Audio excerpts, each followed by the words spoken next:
Yeah, I do not consider Yeah. Yes. Right. Am I free to go? Can everyone say that with me one time? Am I free to go? You gotta, zoom in on the schools. Hey, what are you guys doing over here? Hey. I don't know. I will not speak without a lawyer. I will not speak without my lawyer. Okay, well you can just get in the squad car.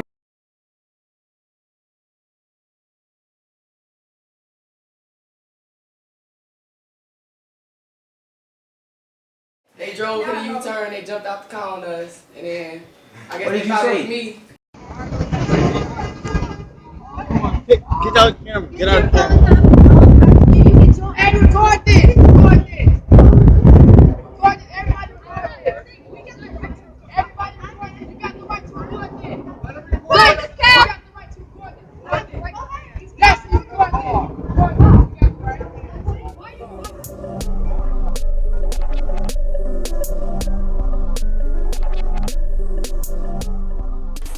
And also thinking about when it gets to that point, who are the folks that engage in terrorism? The ones that always get accused and criminalized and locked up. And then who instigates it? And who instigates it, right? And who perpetuates it and who gets away with it and who doesn't? What are the circumstances of why the terrorism is committed? And then what are the circumstances of what are the consequences of the terrorism? If I'm Mike Brown's mother and I'm like, man, fuck this shit, I'm about to go shoot every police officer I kill, what's going to happen to me? Right. Because I come from a place of oppression versus working for a system that oppresses in terms of a police officer, right? Because it doesn't matter like if you black, brown, white, whatever type of police you are, the system that you represent has historically become, a place of oppression, right? Because, and I can't wait till this video comes out, but Josh, and we should maybe think about some of this research too that maybe he will share with us, but Joshua in the video program is doing a video about the history of policing of plantations and how it's so similar, to today's policing. Down to the badge that's worn by the police today is the same badge that was worn on plantations to identify who was overseeing the enslaved Africans, and it was other.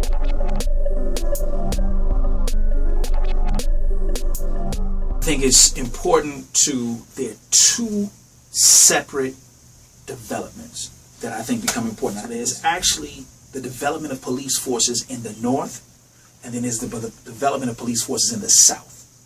When we look at police forces, and largely the reason why these police forces develop differently is because of the slave trade. So in the North, which were free states, they didn't have the same rules and regulations as were laid in the South. So when you look at the South, you see police forces that were developed from slave patrols. Slave patrols, more grounded rights.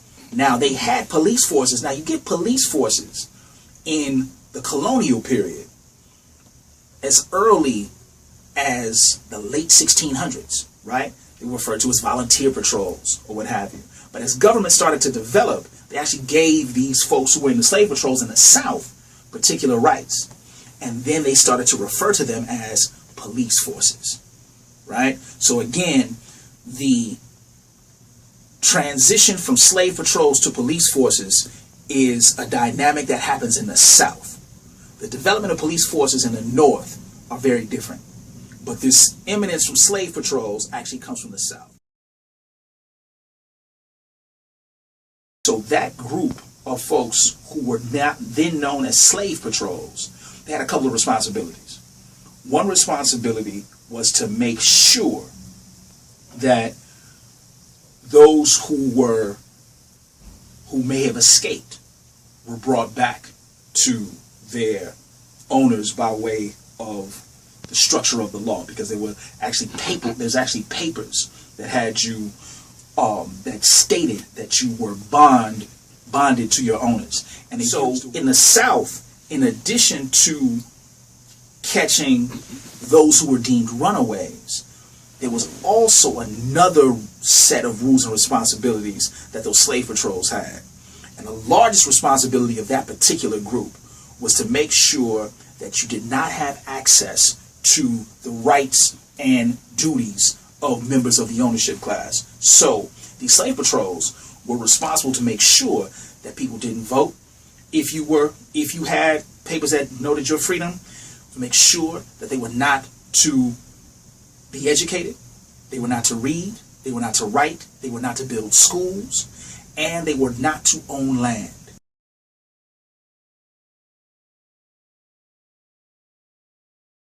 Did you know, Black fact, we kill people for stepping on our shoes? Excuse me.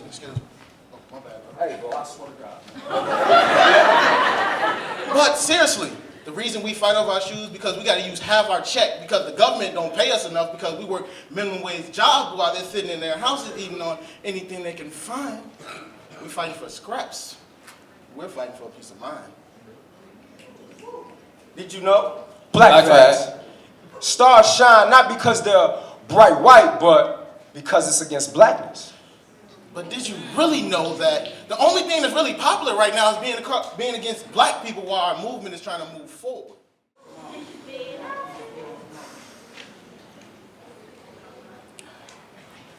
Somewhere in a jungle of schizophrenia, I can see my grandmother's soul screaming for light. Poison swimming in her sanity, jerk inside a hurricane of delusion. She is dreaming of heaven too early. Emma, the subtle tone of your laugh is colorful. Reminds me of your homeland, where mothers have seeds and raise children like trees, but you were different. Saw the hunger in your man's eyes, and he had the power to eat you out of your home, beat you out of your home. Had a child, unaware that she would watch you crumble under skylines of sin. Emma, how much color is still left in that home of yours? Cause you told me white men jump roped over your dreams, hopscotch on your hope and called you farm animal, not knowing that you lived on one where your life depended on the skin of a pig, and now your life is in the hands of those pigs, and your mind don't help when you see devil in everything around you. Schizophrenia is deadly.